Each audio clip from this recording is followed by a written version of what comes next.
Across the stars, in the shattered system of Virexes, one name struck terror into the hearts of entire civilizations: Queen Thal'Zira. She was called the Crimson Fang, a towering, six-limbed Zarneth matriarch who ruled over 10 conquered worlds with absolute ruthlessness. Her voice could shatter glass, her eyes glowed with the fury of neutron stars, and her claws had silenced more rebellions than anyone could count. She did not believe in diplomacy, only submission. The Virexian Empire expanded not through treaties, but through fire. And no one, not even the Galactic Council, dared challenge her. Until Earth arrived. Scene 1, the human delegation. "Your Majesty," said the translator drone, its voice hollow and droning.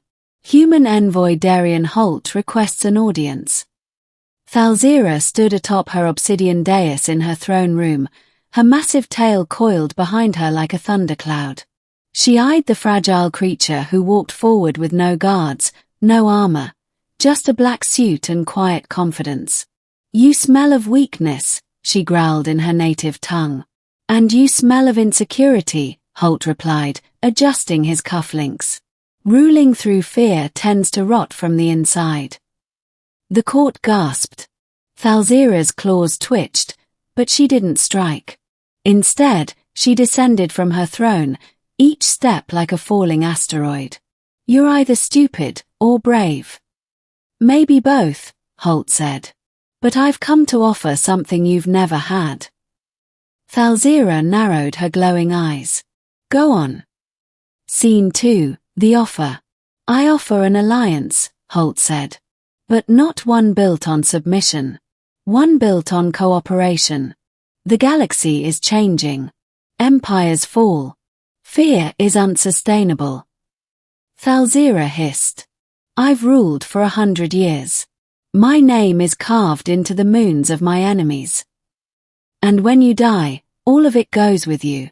Empires built on fear always fall. But if you work with us, if you choose legacy over terror, you could build something eternal." Her mandibles clicked. "You are bold." "No. I'm right," Holt said. She let him live that day, but laughed him out of the palace. Scene 3, Seeds of Doubt. That night, Thal'Zira stood alone in her meditation chamber, gazing out at the void. Holt's words clung to her like thorns. Her advisors urged her to execute him, but she hesitated. Something about the human unsettled her. Weeks passed. And then it began, whispers of rebellion. Across her territories, cities rose up. Her own commanders faltered. Refugees fled toward human space. And in each case, humans helped them. Scene 4, the crack begins. One by one, Thal'Zira's governors defected, carrying with them entire fleets. Human influence was spreading like wildfire, not through conquest, but through hope. "Why do they follow the weak?" she roared in her war chamber. "Because we're not weak," Holt's voice answered. He stood in the chamber, alone again. "You've infiltrated my palace." "I was invited," he said. "Your daughter, Kaysari, sent for me." Thal'Zira's second heart stopped. She believes in something better. A future without your iron fist. "Treason," she roared. "No. Evolution," Holt said. "This is your chance. Step down peacefully. Share power. Become a symbol, not a tyrant." She slashed her claw across the chamber's floor, carving a molten scar through the metal. "Never." Scene 5, the breaking of fear. The war began that day. But not as Thal'Zira expected. The human fleets never attacked directly. They liberated. They healed. They defended. And her own troops began to lay down their weapons. In orbit over Drethar V, a once loyal Zarneth commander opened the gates and broadcast a message galaxy-wide. "We serve no queen. We serve the people."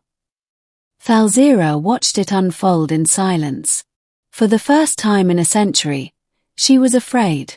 Scene 6, the last stand.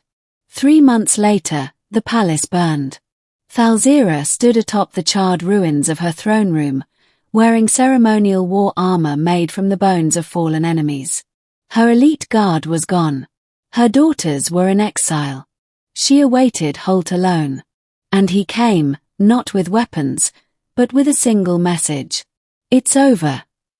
"No," she said, rising to her full, terrifying height.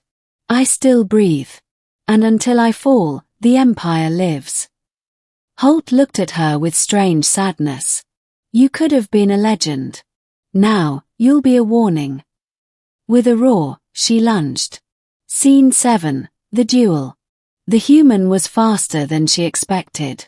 Holt didn't dodge, he redirected, weaving between her strikes, letting her fury tire her out. He used tools, magnetic disruptors, repulsor gloves, gravity shifts. She fought like a god. He fought like a man with purpose. And that made all the difference. He disarmed her with a pulse blade, flipping her onto her back as plasma sparked at her throat. Her breathing was ragged. "You kill me, and you'll become me." "No," Holt said, deactivating the blade. "I'm not here to end you." He stepped back. "I'm here to replace you, with something better." Scene 8, Surrender of the Queen. She didn't rise. For the first time in her life, Thal'Zira did not fight. She looked around at her broken palace, at the silent sky, and finally whispered, "Then, do what you must." Holt raised his wristcom. "This is Envoy Holt. The Queen has surrendered." Repeat, "She has surrendered." Epilogue. Legacy forged. Years passed. The Virexan Empire became the Virexan Union, a republic of equal voices, where fear was no longer law. Thal'Zira was not executed. Instead, she became a council advisor, a relic of the past who taught others the price of tyranny. And Holt? He didn't take power. He simply disappeared, returning to Earth, his mission complete. Some say he was just a diplomat. Others say he was trained by the shadows of Earth's forgotten wars. But the truth didn't matter. Because one human stood up to a queen who ruled by fear and brought her down with courage, compassion, and conviction.